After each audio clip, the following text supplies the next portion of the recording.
Hello friends, आज हम class 12 chemistry chapter 7 the P block elements इसके जो एनसीईआरटी के इंटरेस्ट क्वेश्चन हैं इन क्वेश्चंस को आज हम सोल्व करेंगे। क्वेश्चन नंबर 7.1 है why are pentahalides of phosphorus arsenic antimony and bismuth more covalent than their trihalides. जो हमें ये एलिमेंट दिए गए हैं फॉस्फोरस आर्सेनिक एंटीमनी और बिस्मथ, इनके जो पेंटाहेलाइड्स हैं वो इनके ट्राईहेलाइड से ज़्यादा कोवेलेंट क्यों हैं, इसका कारण हमें बताना है। तो इसका आंसर देख लेते हैं। तो जो पेंटाहेलाइड्स होते हैं वो ट्राईहेलाइड से ज्यादा कोवेलेंट क्यों होते हैं, इसका कारण यहां पर दिया गया है। This is due to the fact that in pentahalide +5 oxidation state exist while in the case of trihalide +3 oxidation state exist. ऐसा इसलिए होता है क्योंकि जो पेंटाहेलाइड्स होते हैं उसमें एलिमेंट की जो ऑक्सीडेशन स्टेट होती है वो +5 होती है, जबकि ट्राईहेलाइड्स में जो एलिमेंट की ऑक्सीडेशन स्टेट होती है वो +3 होती है। एग्जाम्पल के तौर पर PCl3 ट्राईहेलाइड है, PCl5 यहां पर हमारा पेंटाहेलाइड है। इसमें अगर हम फॉस्फोरस की ऑक्सीडेशन स्टेट निकालें तो इसको मान लेते हैं X, क्लोराइड के ऊपर कितना चार्ज होता है -1, तो +3 × -1, क्योंकि क्लोरीन के कितने एटम है हमारे पास 3 और इसकी ऑक्सीडेशन स्टेट होती है -1, तो 3 × -1 = 0। X - 3 = 0, 3 × -1 -3, X +3, ये इधर प्लस का हो जाएगा। तो यहां पर फॉस्फोरस की ऑक्सीडेशन स्टेट +3। इसमें अगर हम निकालें X मान लेते हैं X + 5 × -1, क्योंकि 5 एटम है क्लोरीन के, =0। X - 5 = 0, X कितने हैं +5। यहां पर फॉस्फोरस की जो ऑक्सीडेशन स्टेट आई वो +5 आई। तो देख सकते हैं ट्राईहेलाइड में +3 ऑक्सीडेशन स्टेट है, पेंटाहेलाइड में +5 ऑक्सीडेशन स्टेट है। Since element in +5 oxidation state will have more polarizing power than in +3 oxidation state, the covalent character of bond is more in pentahalides। अब आपको पता है अगर एलिमेंट ज्यादा ऑक्सीडेशन स्टेट में होगा, यहां पर ज्यादा ऑक्सीडेशन स्टेट क्या है +5, तो एलिमेंट जो +5 ऑक्सीडेशन स्टेट में है उसकी पोलराइजिंग पावर ज्यादा है किसके मुकाबले, उस एलिमेंट के मुकाबले जो +3 ऑक्सीडेशन स्टेट में है। और आपको पता है अगर पोलराइजिंग पावर ज्यादा होती है तो कोवेलेंट कैरेक्टर भी ज्यादा होता है। अब टर्म आया पोलराइजिंग पावर क्या है।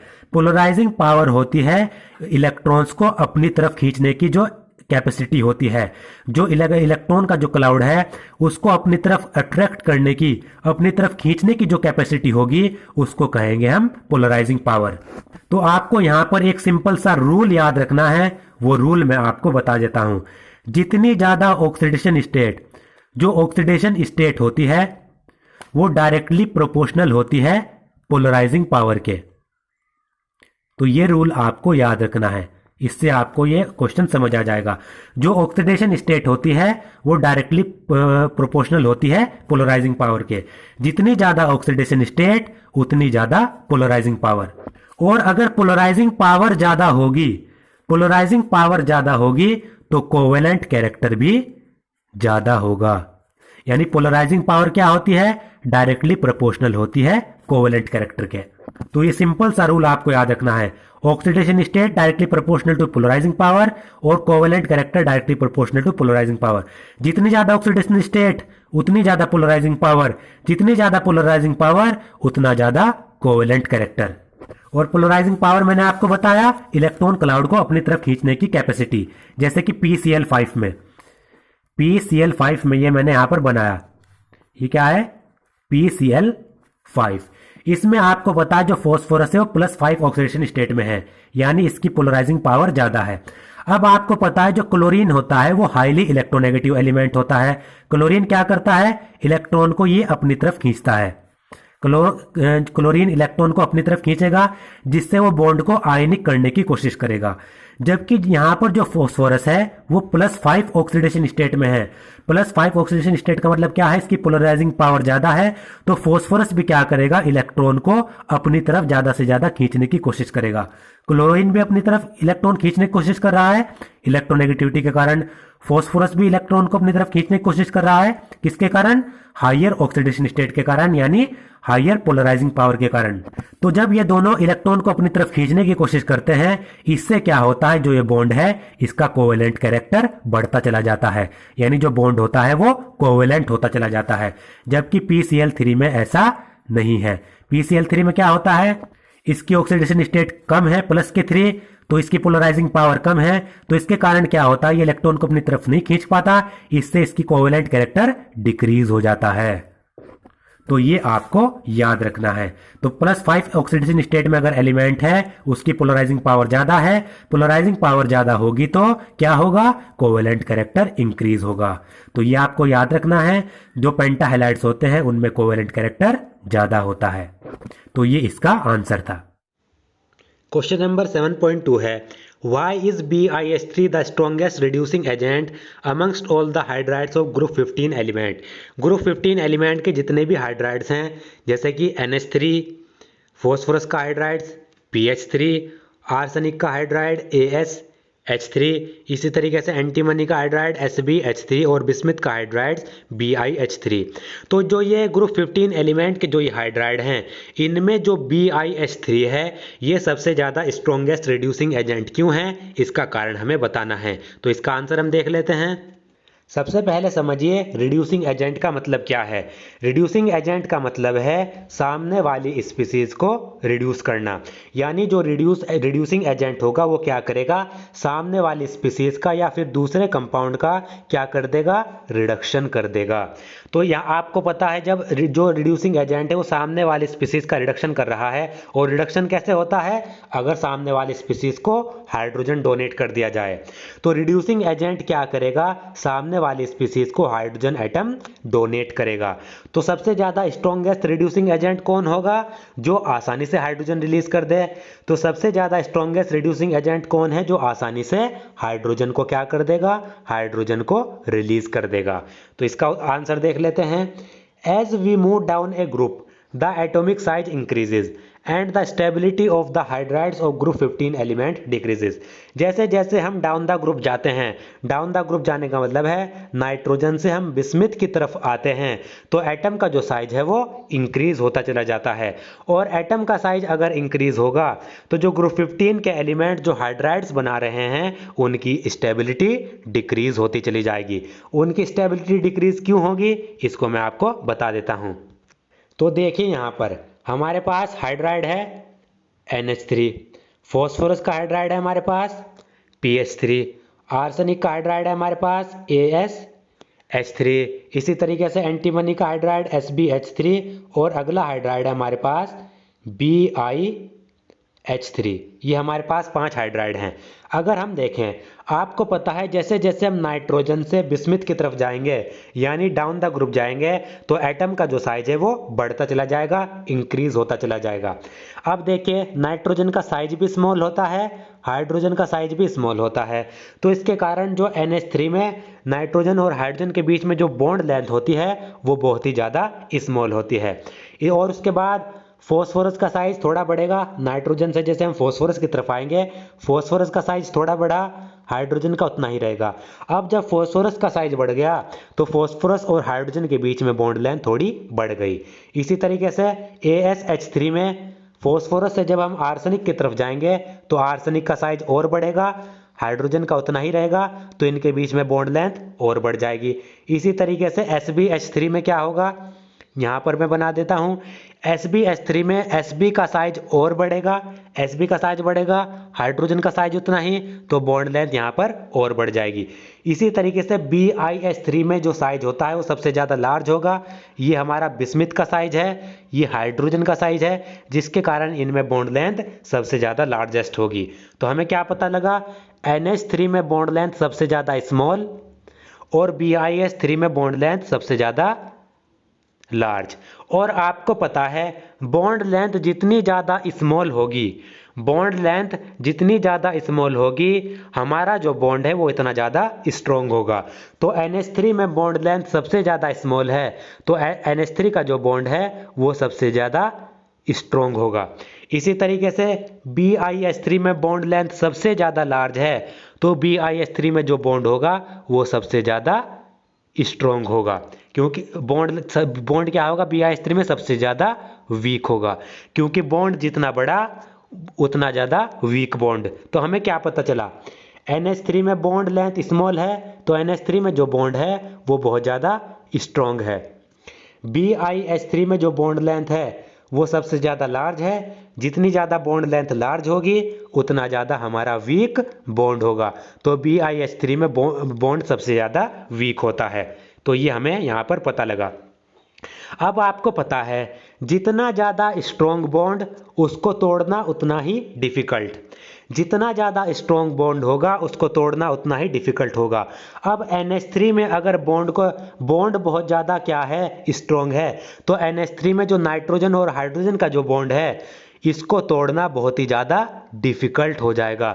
जब इस बॉन्ड को तोड़ना बहुत ज़्यादा डिफ़िकल्ट हो जाएगा तो NH3 में जो हाइड्रोजन है वो आसानी से रिलीज़ नहीं हो पाएगा।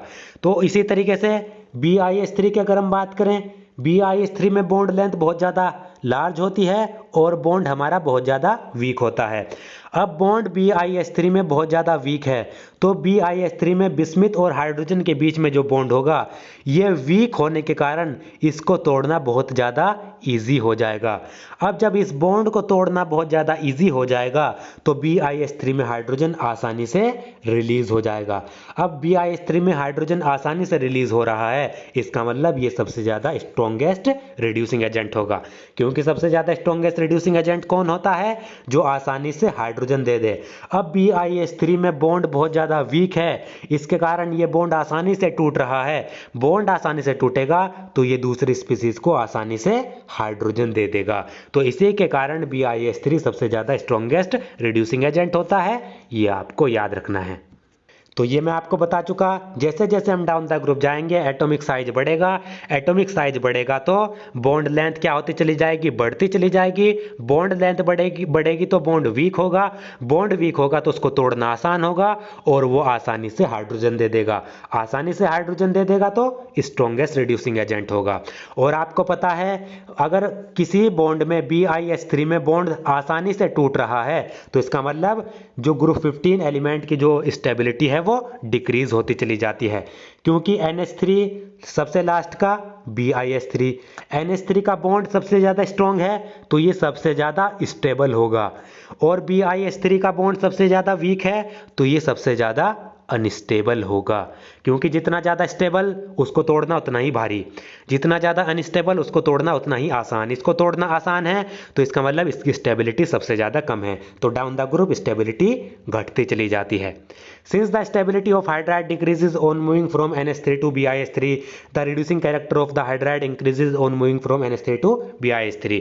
तो जैसे जैसे हम NH3 से BiH3 की तरफ जाएंगे हाइड्राइड की स्टेबिलिटी घटेगी, हाइड्राइड की स्टेबिलिटी घटेगी तो उनका रिड्यूसिंग कैरेक्टर बढ़ेगा।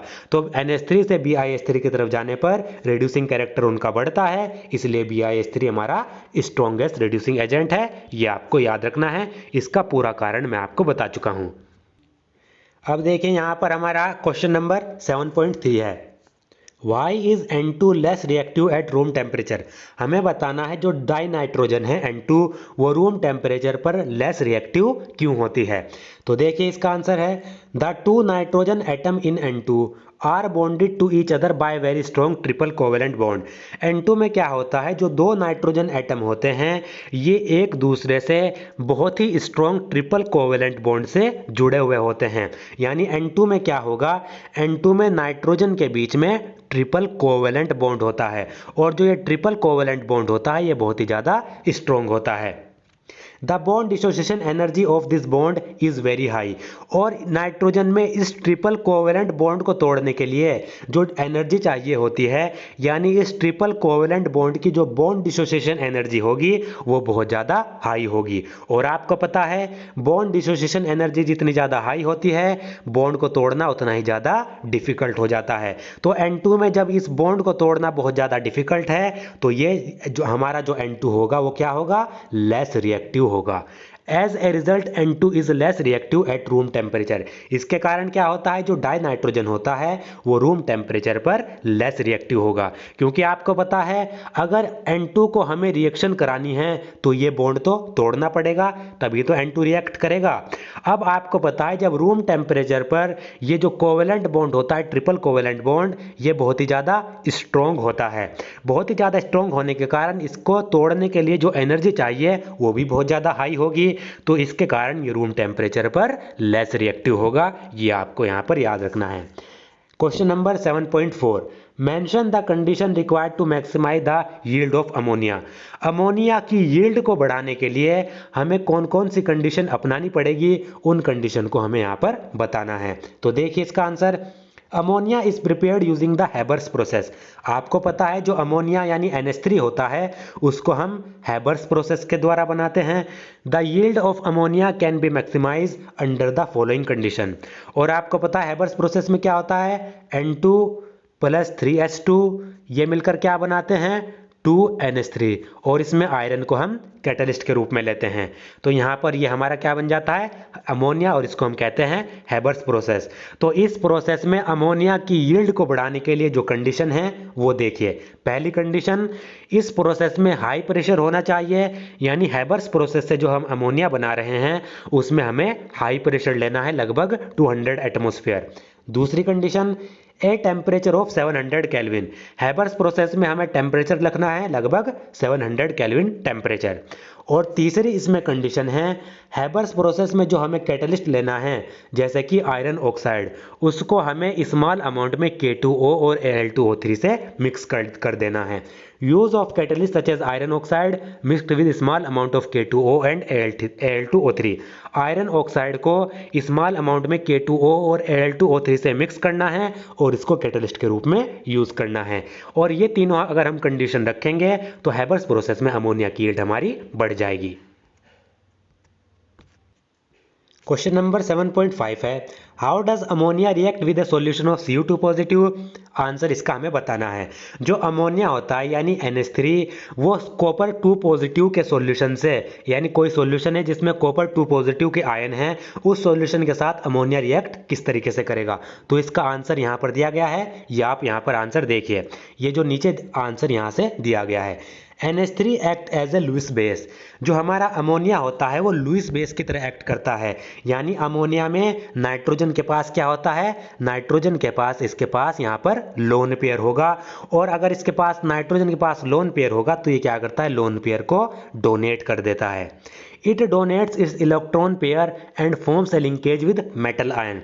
तो इसलिए जो अमोनिया होता है वो अपने जो इसके पास लोन पेयर हैं, लोन इलेक्ट्रॉन के पेयर हैं, उनको ये कॉपर को डोनेट कर देता है और कॉपर आयन के साथ मिलकर कॉम्प्लेक्स कंपाउंड बना देता है। तो यहाँ पर देखिए Cu2 पॉजिटिव है, ये 4NH3 के साथ रिएक्ट करेगा। इसमें क्या होता है, नाइट्रोजन के पास यहाँ पर लोन पेयर होते हैं, तो नाइट्रोजन लुईस बेस की तरह एक्ट करता है और अपने लोन पेयर इस कॉपर आयन को डोनेट कर देता है और इसके साथ मिलकर कॉम्प्लेक्स कंपाउंड बना देता है। तो यहाँ पर देखिए नाइट्रोजन ने इसको लोन पेयर डोनेट कर दिए यहाँ पर, और यहां पर इसने कॉपर के साथ क्या बना लिया, NH3 ने एक कॉम्प्लेक्स कंपाउंड बना दिया CuNH3 का होल 4 और इसके ऊपर 2 पॉजिटिव चार्ज। ये हमारा क्या बन गया, कॉम्प्लेक्स कंपाउंड बन गया। और इस सॉल्यूशन में जो कॉपर आयन होता है ये ब्लू कलर का होता है, और कॉपर आयन NH3 के साथ मिलकर जो ये कंपाउंड कॉम्प्लेक्स कंपाउंड बनाता है ये डीप ब्लू कलर का होता है। ये आपको याद रखना है। तो इस तरीके से ये रिएक्शन होगी, ये आपको याद रखनी है। 7.6 क्वेश्चन है, what is the covalence of nitrogen in N2O5। N2O5 में नाइट्रोजन की कोवेलेंस क्या है। सबसे पहले पता होना चाहिए हमें कोवेलेंस क्या होता है। तो कोई भी एटम दूसरे एटम के साथ कितने इलेक्ट्रॉन पेयर शेयर कर रहा है वो कहलाती है उस एटम की कोवेलेंस। अगर हम यहाँ पर N2O5 की स्ट्रक्चर देखें तो N2O5 में होता क्या है, ये नाइट्रोजन है, ये ऑक्सीजन, ये ऑक्सीजन, यहाँ पर ऑक्सीजन, यहाँ पर नाइट्रोजन, ये ऑक्सीजन और ये ऑक्सीजन। आपको पता है नाइट्रोजन के पास 5 वैलेंस इलेक्ट्रॉन होते हैं, नाइट्रोजन के पास 5 वैलेंस इलेक्ट्रॉन। तो नाइट्रोजन क्या करता है, 2 इलेक्ट्रॉन का इस्तेमाल करके इस ऑक्सीजन के साथ 2 कोवेलेंट बॉन्ड बना लेता है और इस ऑक्सीजन के साथ, इस वाले ऑक्सीजन के साथ 1 इलेक्ट्रॉन शेयर करके एक कोवेलेंट बॉन्ड बना लेता है। तो नाइट्रोजन ने 1 इलेक्ट्रॉन यहाँ पर, 1 इलेक्ट्रॉन यहाँ पर और 1 इलेक्ट्रॉन यहाँ पर, 5 में से 3 इलेक्ट्रॉन इसने क्या कर दिए, शेयर कर दिए। बचे नाइट्रोजन के पास 2 इलेक्ट्रॉन। तो नाइट्रोजन क्या करता है, जो 2 बचे हुए इलेक्ट्रॉन हैं उन दोनों को इस ऑक्सीजन के साथ शेयर कर देता है। यानी यहाँ पर ये वाला बॉन्ड जो बनता है, ये बनता है हमारा डेटिव बॉन्ड, जिसको हम कहते हैं कोऑर्डिनेट बॉन्ड। कोऑर्डिनेट बॉन्ड में क्या होता है, कोऑर्डिनेट बॉन्ड में दोनों के दोनों जो ये शेयर्ड इलेक्ट्रॉन होते हैं ये एक ही एटम दे देता है। यानी नाइट्रोजन क्या करेगा, ये जो 2 कोवेलेंट बॉन्ड है, इस बॉन्ड को बनाने के लिए 1 इलेक्ट्रॉन नाइट्रोजन दे रहा है, 1 इलेक्ट्रॉन ऑक्सीजन शेयर कर रहा है। इसी तरीके से इस वाले बॉन्ड को बनाने के लिए 1 इलेक्ट्रॉन नाइट्रोजन देगा, 1 ऑक्सीजन देगा। यहाँ पर भी ऐसा ही होगा, लेकिन कोऑर्डिनेट बॉन्ड में इस बॉन्ड को बनाने के लिए दोनों के दोनों इलेक्ट्रॉन नाइट्रोजन शेयर कर देता है। इसीलिए यहाँ पर जो ऑक्सीजन के पास 6 इलेक्ट्रॉन दिखाए गए हैं, क्योंकि ये दोनों के दोनों बॉन्ड, वो जो बॉन्डेड इलेक्ट्रॉन है वो नाइट्रोजन दे रहा है। इसी तरीके से यहाँ पर नाइट्रोजन ये 2 कोवेलेंट बॉन्ड इस ऑक्सीजन के साथ बनाएगा, 1 कोऑर्डिनेट बॉन्ड इस ऑक्सीजन के साथ बनाएगा, 1 कोवेलेंट बॉन्ड इस नाइट्रोजन के साथ बनाएगा।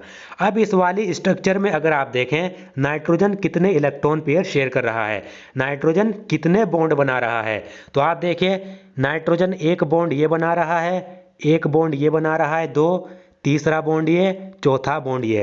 तो नाइट्रोजन इस स्ट्रक्चर में 4 बॉन्ड बना रहा है। तो इसका मतलब नाइट्रोजन की कोवेलेंस कितनी हुई, यहाँ पर 4 हुई।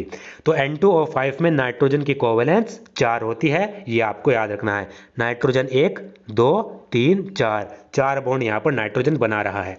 From the structure of N2O5, it is evident that the covalence of nitrogen is 4।